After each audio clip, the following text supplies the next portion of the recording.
একজন ভণ্ডকে ওই দিন দেখলাম আলোচনায় বলতেছে যে পশ্চিম দিকে নামাজ পড়ে কোনো লাভ নাই, আল্লাহ তো শাহজালাল বাবার কাছে বসে আছে। কোনো কিছু চাইতে হলে আগে এখানে যাইতে হবে, তাইলে উপর দিকে যাইতে হবে। এই টাইপের পাগল। আপনি চিন্তা, গাজা যে কতটুকু টানে আল্লাহ ছাড়া কেউ জানে না। সমগ্র সৃষ্টি জগৎ হচ্ছে আল্লাহ পাকের হাতের তালুতে, এটা হাদিসে কুদসি। সমগ্র সৃষ্টি জগৎ আল্লাহর হাতের তালুতে, সেই আল্লাহ নাকি শাহজালালের সামনে বসে আছে। তোর মতো ছাগল পাগল আল্লাহরে বুঝবি? আল্লাহকে বুঝতে হইলে কিছু কি লাগে? কিছু ব্রেন লাগে। হযরত ইব্রাহিম আলাইহিস সালাম তিনি আল্লাহর সামনে দাঁড়িয়েছেন, আল্লাহর দিকে মুতাওয়াজ্জিহ হয়েছেন। ইব্রাহিম আলাইহিস সালাম বলছেন ইন্নী ওয়াজ্জাহতু, পড়েন ইন্নী ওয়াজ্জাহতু ওয়াজহিয়া লিল্লাযী ফাতারাস সামাওয়াতি ওয়াল আরদ। আমি আমার চেহারা ঘুরায় দিলাম, আমি আমার চেহারাকে ফিরায় দিলাম যিনি আকাশের জমিনের রব, যিনি সমগ্র জাহানের প্রতিপালক। এটা সাধারণ কোনো ব্যাপার নয়। তাহলে বোঝা গেল মানুষ আল্লাহ ছাড়া কারোর সামনে মুতাওয়াজ্জিহ হতে পারবে না। আর আমরা পশ্চিম দিকে নামাজ আদায় করি, কাবাকে কেবলা বানায়া, কিন্তু কাবাকে আমরা সেজদা দেই না, বরং কাবার মালিককে আমরা সেজদা দেই। আল্লাহ কোরআনে বলছেন ফালিয়াবুদু, পড়েন ফালিয়াবুদু রব্ব হাযাল বাইত আল্লাযী আত'আমাহুম মিন জু ওয়া আমানাহুম মিন খাউফ। আল্লাহ বলেন তোমরা এই ঘরের মালিকের ইবাদত করো, তার মানে কাবার মালিকের ইবাদত করো। কাবা থেকে পূর্ব দিকে যত রাষ্ট্র আছে সমস্ত রাষ্ট্রের মানুষেরা পশ্চিম দিকে ফিরে নামাজ আদায় করে। আবার কাবা থেকে উত্তর দিকে যত রাষ্ট্র আছে তারা দক্ষিণ দিকে ফিরে নামাজ আদায় করে। আবার কাবা থেকে দক্ষিণ দিকে ফিরে আছে যারা, তারা উত্তর দিকে ফিরে নামাজ আদায় করে। আবার কাবা থেকে পশ্চিম দিকে যারা আছে তারা পূর্ব দিকে ফিরে নামাজ আদায় করে। আল্লাহ কোরআনে বলছেন পূর্ব পশ্চিম উত্তর দক্ষিণ এটা আমার, সুতরাং আমরা কাবাকে সেজদা দেই না। সুতরাং যে ব্যক্তি এই কথা বলতে পারে আল্লাহ অমুক জায়গায় বসে গেছে, এখন আর পশ্চিম দিকে ফিরে নামাজ আদায় করো না, এটা মাথা খারাপ, এটা মেন্টাল, তার সাইকোলজি সমস্যা আছে।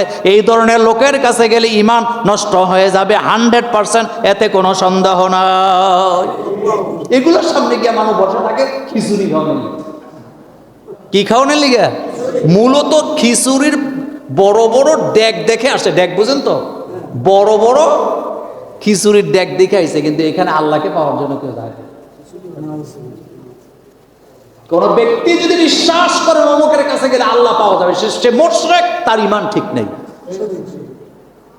হ্যাঁ, কোনো ব্যক্তি যদি কারো কাছে আল্লাহ আল্লাহ রাসূলের ব্যাপারে জ্ঞান অর্জন করতে যায়, এখানে কোনো আপত্তি নাই। কিন্তু অমুকের কাছে গেলে আল্লাহরে পাওয়া যাবে, এই আকীদা কোনো মুমিনের হতে পারে না। আমরা যখন রুকু থেকে মাথা তুলি তখন বলি সামি আল্লাহু লিমান, মানে আমি যে প্রশংসা করলাম আমার প্রশংসা নিজ কানে শুনেছেন কে? আল্লাহ। তাহলে বোঝা গেল আল্লাহর কান আছে, আল্লাহর হাত আছে, তবে আমাদের মতো না। এটাও মাথায় রাখতে হবে। আমাদের দেশে আরেকটা কথা আমরা বলি, সেটা কি জানেন? আল্লাহ সর্বত্র বিরাজমান। এই কথাটা কখনো আহলে সুন্নাত ওয়াল জামাতের আকীদার সাথে যায় না। আল্লাহ সর্বত্র বিরাজমান বলতে আপনি কি বুঝাচ্ছেন? আচ্ছা, পৃথিবীতে নোংরা জায়গা আছে না নাই? যে নোংরা জায়গা আছে না, পায়খানা আছে না, বাথরুম আছে না, সিনেমা হল আছে না, তো আল্লাহ কি ওখানে বসে আছে? আস্তাগফিরুল্লাহ, নাউযুবিল্লাহি মিন যালিক। কোরআনুল কারীমের 9টা আয়াতে স্পষ্ট আল্লাহ বলেছেন আমি আরশে আজিমের উপরে আছি। আরশে আজিমের উপরে আছে। সুবহানাল্লাহ বলতে ইচ্ছে হলো না? আল্লাহ কোথায় আছেন? আরশে আজিমে। এটা মোল্লার কথা না আল্লাহর কথা? তো 9টা আয়াতে যেখানে স্পষ্ট আল্লাহ বলতেছেন আমি আরশের উপরে আছি, এরপরেও বলা যে আল্লাহ সর্বত্র বিরাজমান, বোঝা গেছে আল্লাহর ব্যাপারে আকীদা এখনো পরিষ্কার করতে পারে নাই। আল্লাহর ধন খাজারে দিয়া নাকি? মাথা ঠিক আছে? মাথা ঠিক আছে? আল্লাহ যদি শুধু খাজা নয়, আল্লাহ যদি আল্লাহর দন কারোরে দেয়, সেটা সহ্য করতে পারবে না। মানুষের ধারণ ক্ষমতা কদ্দুর?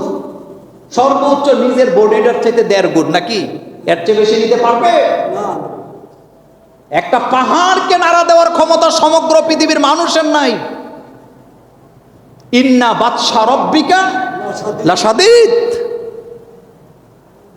সুতরাং ওয়াজ মাহফিলে শুধু গেলে হবে না, যায় বুঝতে হবে আমাকে কি শিখাতে চাচ্ছেন।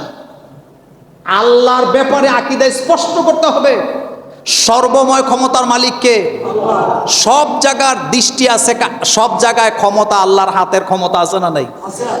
আল্লাহর ক্ষমতা বলতে বোঝানো হয়েছে ইয়ালামু মা বাইনা আইদিহিম ওয়া মা খালফাহুম। সৃষ্টি জগতের যেখানে যা কিছু আছে সকল ব্যাপারে আল্লাহ অবগত আছেন।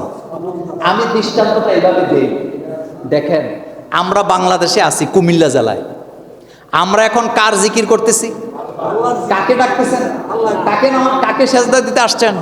সেম ইউরোপ, আমেরিকা, অ্যান্টার্কটিকায় যদি কোনো মসজিদ থেকে থাকে, ওখানে যদি আল্লাহর কোনো গোলাম থেকে থাকে, কোথায় অ্যান্টার্কটিকা, কোথায় রাশিয়া, কোথায় কানাডা, কোথায় আমেরিকা, আমাদের সাথে যাদের বরাবর 12 ঘন্টার ডিফারেন্স, আমরা বাংলাদেশ থেকে এখন যদি আল্লাহর কাছে কিছু চাই, আর তারা যদি রাইতের এখন বাজে 12:30, তারা যদি ওখানে বসে আল্লাহর কাছে কিছু চায়, তাহলে আল্লাহ জবাব দেওয়ার জন্য একবার কানাডার দিকে তাকান লাগে, আর একবার জুমুরের দিকে তাকান।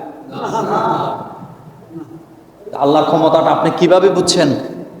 পৃথিবীতে যদি 800 কোটি মানুষ থেকে থাকে, পৃথিবীতে যদি কয়েক মিলিয়ন ট্রিলিয়ন অক্ট্রিলিয়ন সিংহ, বাঘ, গরু, ছাগল, মহিষ, পিপিলিকা থেকে থাকে, সৃষ্টি জগতের সবাই যদি একসাথে আল্লাহর কাছে নিজ নিজ প্রয়োজনের কথা বলতে থাকেন, আল্লাহ একসাথে সবার কথার জবাব দেওয়ার ক্ষমতা রাখেন। তিনি হচ্ছেন আমার আল্লাহ। তিনি কে? আল্লাহ। চিৎকার দিয়ে বলেন আল্লাহু আকবার।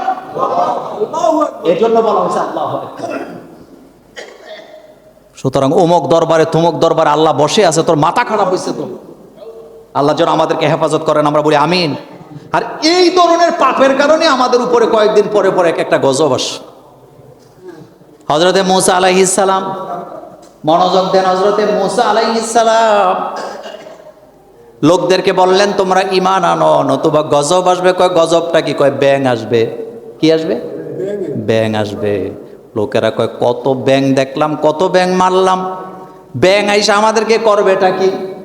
লোকেরা বলতেছেন মূসা তোমার কথায় আমরা বিশ্বাস করতে পারছি না, ব্যাং তো আসতেই পারে, সমস্যা কি? ব্যাং দ্বারা আমাদের কোনো ক্ষতি হবে না। ঠিকই আল্লাহর গজব আসছে। ঘরে ব্যাং, বাইরে ব্যাং, গোসলখানায় ব্যাং, বুঝেননি কথা? সব জায়গায় কি প্রতিষ্ঠাটা কারে বলে? দিশা বিশা না পায় মূসা আলাইহিস সালামের কাছে যায়, কয় মূসা আল্লাহকে বলো আল্লাহ যেন ব্যাংগুলা উঠে নেয়, আমরা ঈমান আনবো। মূসা আলাইহিস সালাম দোয়া করতে আছে, আল্লাহ ব্যাং উঠায় নাও। ব্যাং আল্লাহ উঠায় নিছে। কুত্তার কথা বলে না, কুত্তাই তো বলেন। কুকুরের লেজ কি হয় না? এটা যদি 12 বছরও চুঙ্গার ভিতরে ঢুকান, এটা আবার যখন ব্যাং চলে গেছে, কয় মূসা তুমি জাদুকর, এই খেলা তুমি কেমনে দেখাও? মূসা আলাইহিস সালাম কয় গজব আবার আসতেছে। কয় কি গজব? কয় পঙ্গপাল আসবে। পঙ্গপাল চিনেন তো? আপনারা গাছ হরিং বলেন। লোকেরা কয় এটা একটা জিনিস হইল। সকালবেলা সুবহে সাদেকের পর আশ্চর্য হবেন, সমগ্র এলাকা অন্ধকার হয়ে গেছে। লোকেরা মনে করছে আকাশে মেঘ, কালো মেঘ, কিন্তু আসলে কি? পঙ্গপাল। সবগুলা একসাথে নামলেন। মানুষ এখন আর খাবার দাবারের কি নাই, সুযোগ নাই, ঘর থেকে বের হতে পারতেছে না। ঘরে পোকা, বাইরে পোকা, রাস্তায় পোকা। মূসা আলাইহিস সালামের কাছে যায়, কয় মূসা এগুলো সরাও, আর বরদাস্ত করতে পারতেছি না, আমরা ঈমান আনবো। সরাই দিছে দোয়া করে, আবার আবার যেই সেই। এখনো পঙ্গপাল আছে না নাই? ব্রাজিলের একটা এলাকায়, মেক্সিকোর একটা এলাকায় কিছুদিন আগে পঙ্গপাল আসছিল। ব্রাজিলেও আসছিল, মেক্সিকোতেও আসছিল। ওই এলাকার পুরা ফসল তছনছ করে খেয়ে দিয়ে গেছে, এলাকার মানুষের কিচ্ছু করার ছিল না, অসহায়ের মতো দেখা ছাড়া। আল্লাহ যদি গজব দেয়, আল্লাহর গজব কি ঠেকানো যায়? বাংলাদেশ এত ওয়াজ করি, এত বুঝাই, সোজা হও সোজা হও,